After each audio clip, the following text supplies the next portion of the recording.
Welcome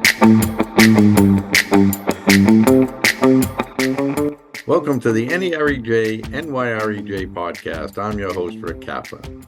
My guest today is Pietro Barberi, and he is with GTL Construction in New Jersey. Good morning, Pietro. Good morning, Rick. Thanks for having me. Oh, thanks for coming on. Tell me a little bit about yourself and tell me a little bit about GTF Construction and what they're all about. Yeah, so GTL Construction is a mid-sized construction firm operating in a tri-state area. We have 25 employees. We work in all sectors, from the office interiors to retail to multifamily, industrial, pretty much hitting on all points. I am one of the partners of the company, and we are in the process of taking the company to the next level. So you work on pretty much any type of commercial real estate project, correct? Excuse me? You work on pretty much any type of commercial real estate project. Correct. Yep. So you said you work on retail. Yes. So is something that has been thriving lately, or is it something that has been still stagnant?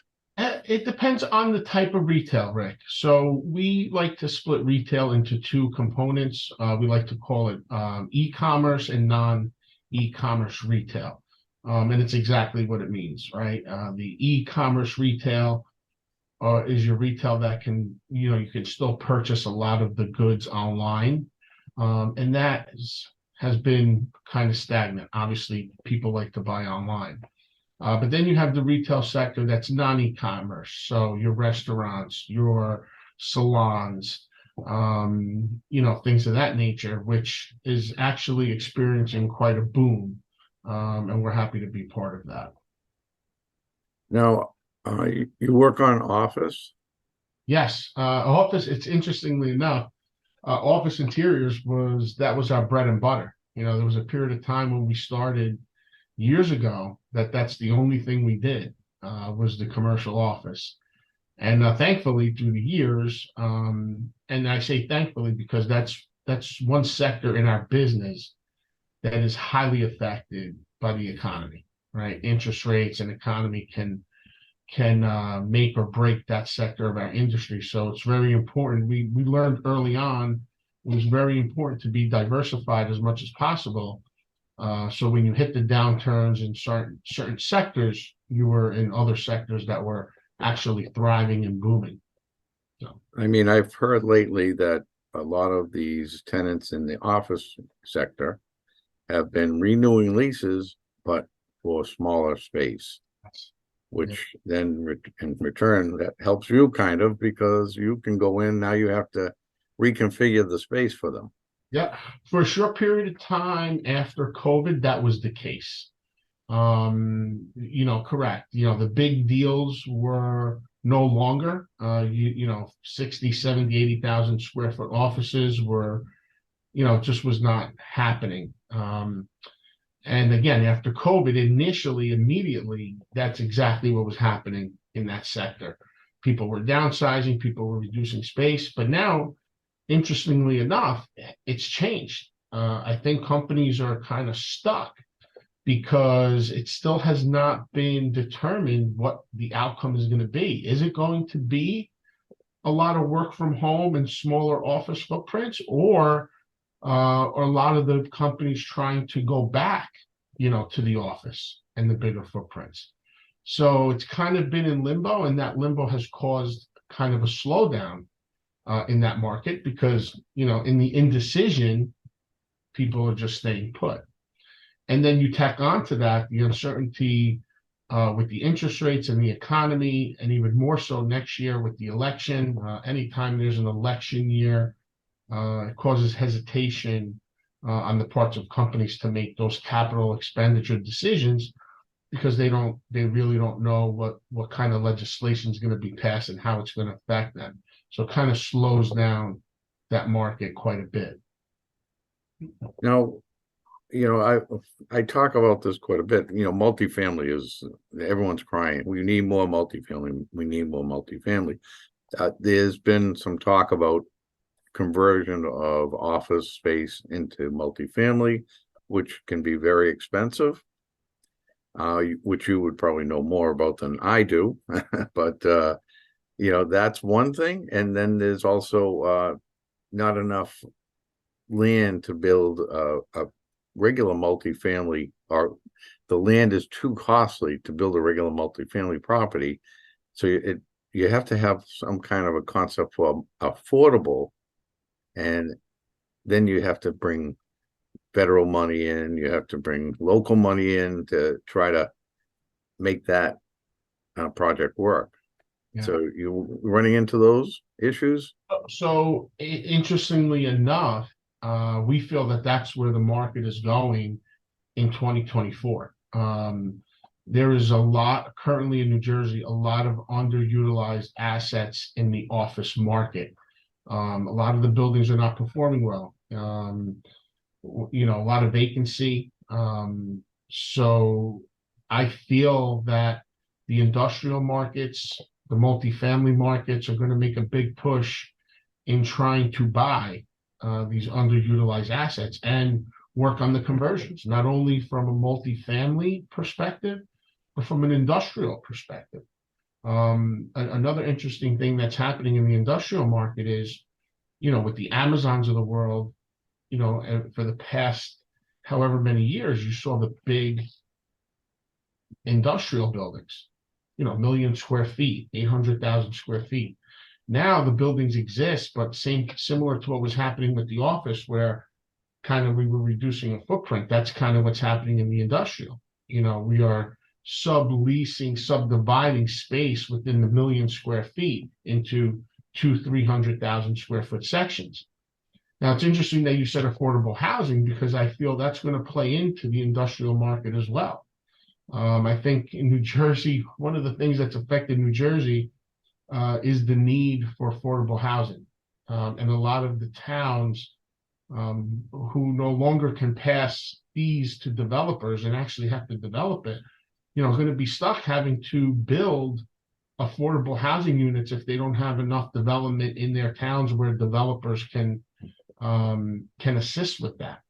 And industrial is really one of the big things that you can bring into a town that could generate a lot of revenue for the town, and in which turn can help with the affordable housing. Again, multifamily housing, industrial, that's why those markets are kind of top of the list going into next year. I think they're going to be thriving markets. Now, I mean, you have a unique type of business where you're catering to almost any kind of project. Yep. Where some construction companies, they just focus on one certain type, whether it be industrial or multifamily or something on that nature. How do you accommodate all the different types of projects? Yeah, it's a very good question. I mean, listen, we learned early on, again, I mentioned before, we were strictly office. That kind of was the bread and butter. But I think in this business, in this economy, you have to diversify yourself as a company into being able to work into those markets. It basically comes down to people, Rick. It's the people that we hire. It's our employees. It's having the right people in place with the expertise in those particular industries to make sure that we can successfully build a project. Okay, that brings in another subject, is how do you find skilled labor? That's the tough one. So for us, we do not self-perform. We are truly construction manager, general contractor. We sub all of our work out. And therefore the subs are the ones who are kind of struggle with the skilled labor and what to accommodate. For us, it's managing, right? We are managing the process. So our people are not actually going out there and physically putting it together. We're managing the process for the owner. We're facilitating what can be a very stressful, just a very stressful process for anyone, for any owner taking on a construction. I'm sure you've done renovations in your home, Rick. I bet you there's nothing more stressful than that, right? Well, I had a wife that she was what we would call the construction manager. Yeah, there you go. There you go. And that brings a whole nother level of stress. I get it. But it's having the people, that, stick to our core values, which is collaboration, transparency, and making sure that we are, utilizing the team, not only our internal teams, but the design teams. Any project is only as good as the harmony and the collaboration of the team. And we learned that very early on in the process, and that's one of the things that we stick to ensure, success. Well, that's great. The only thing is that these subcontracts is they take on limited work now, Yeah, because they can't get the skilled labor. yeah. So have you been trouble? I asked the wrong question, I guess, because have you been having trouble trying to find subcontractors? I mean, with regards to that, I think it depends on how you run your company. One of the things that is most important to us is the relationship with our subcontractors, right? Construction is a very imperfect process. So it's understanding that, when your subcontractors and you have a good relationship, you nurture that relationship. So when there comes a time that you need the contractors, you need the labor, we are going to be at the top of the list for those particular subs. So the best thing that we could do, it has not hindered anything for us, I have to say. Luckily, knock on wood. I think the subcontractor pool that we have has been able to do a phenomenal job on not only having enough skilled labor for what we have to do, but retaining it. And those are the subcontractors we kind of have aligned ourselves with. So fortunately, we have not encountered much of that in what we're doing. Well, that's a good philosophy. Yeah. What about it's let up a little, but the materials for construction have been kind of delayed somewhat. Two things there, Rick, right? It was delays in materials and cost. I think from a delay perspective, we have tremendously leaps and bounds from 2 years ago. Yes, there are still some things that in the industry with regards to HVAC and electric that are still issues, but again, that's depending on what you're doing. But again, it's industry wide, right? So Right. At this point in time, whether when it first started, Rick, it was a shock to all. So architects, engineers, owners really, didn't know what was going on.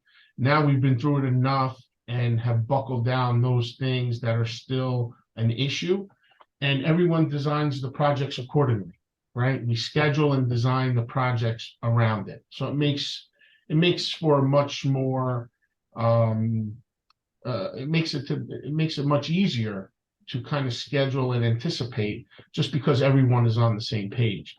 With regards to costs, unfortunately, the costs have maintained. A lot of people thought, a lot of the costs were going to drive down. I think a lot of the labor costs, a little bit, we're seeing, start to stabilize, but material cost has held steady.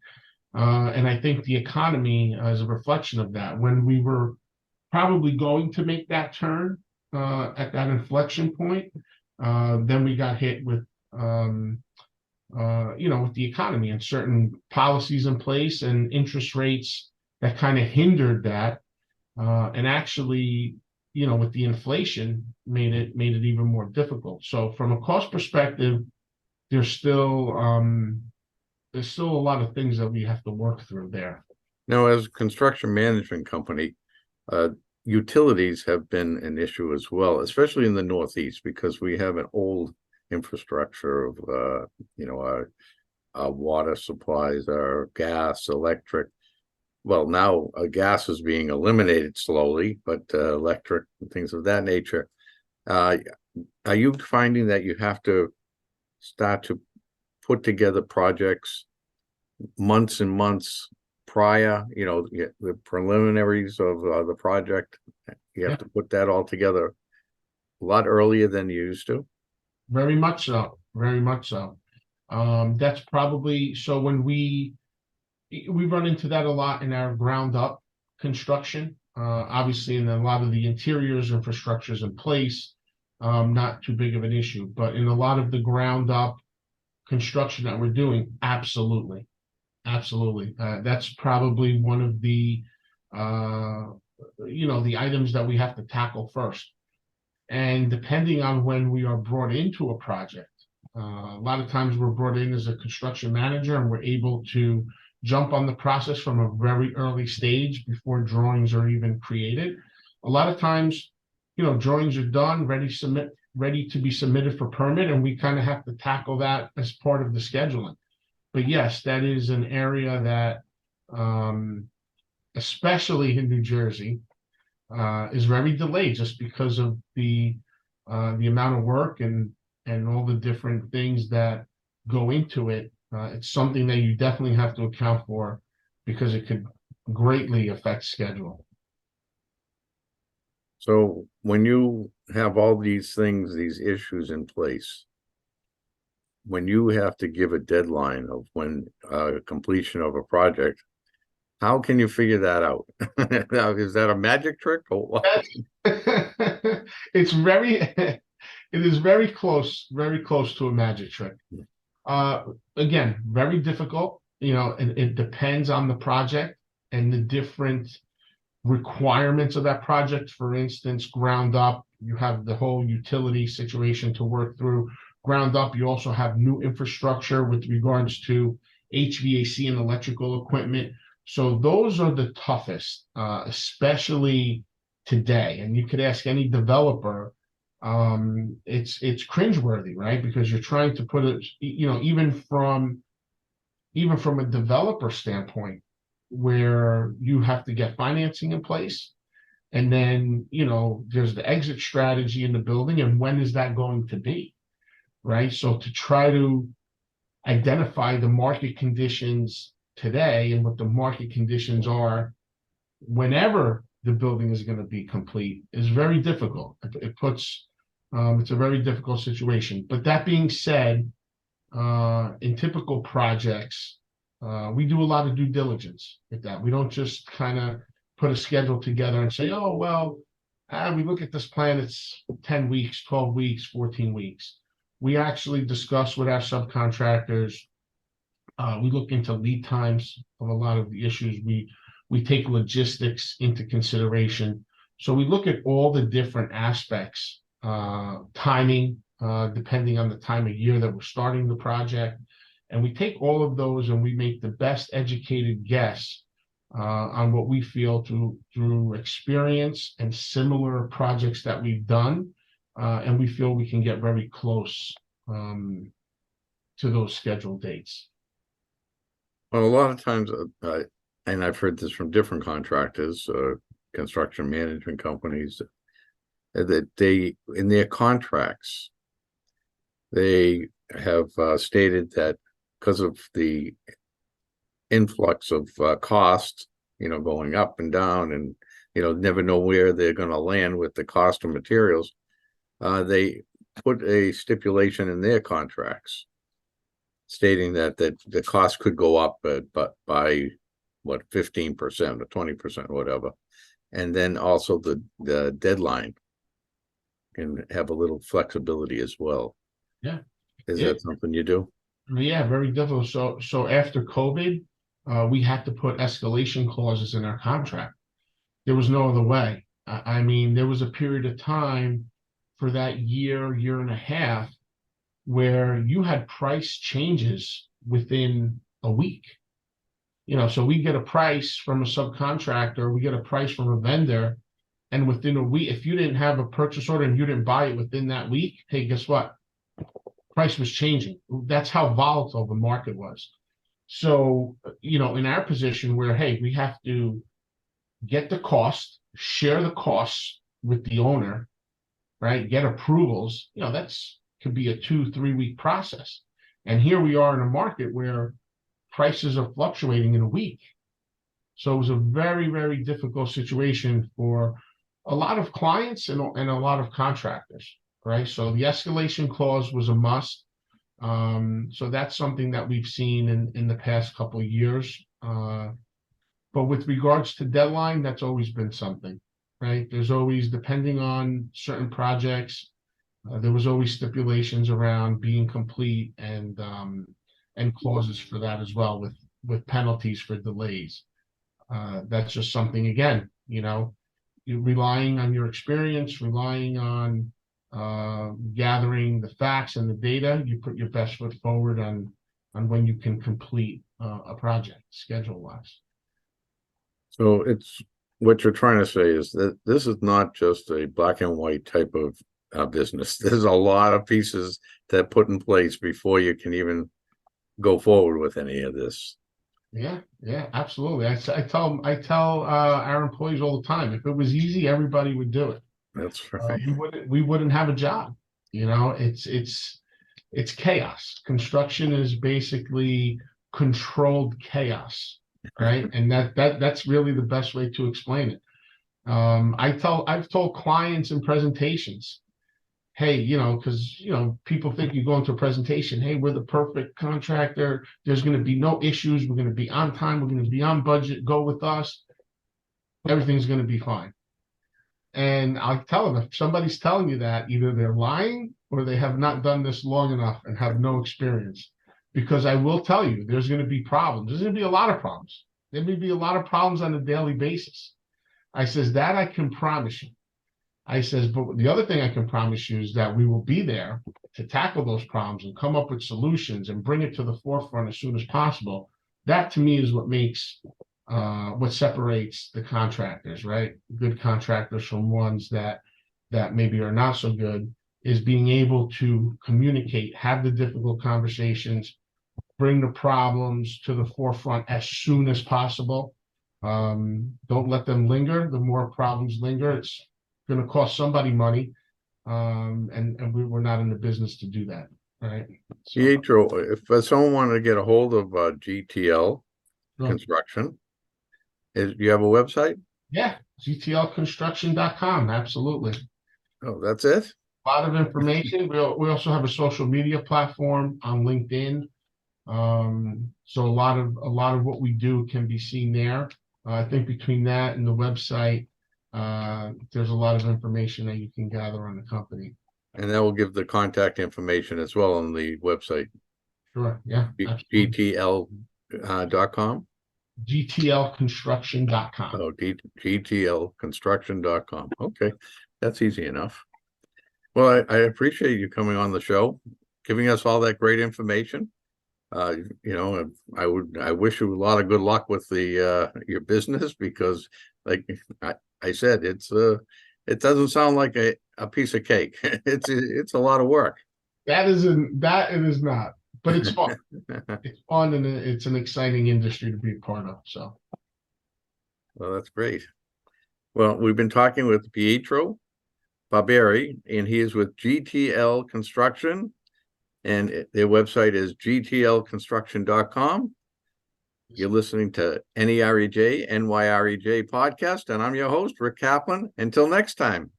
Thank you, Rick. Thanks, guys.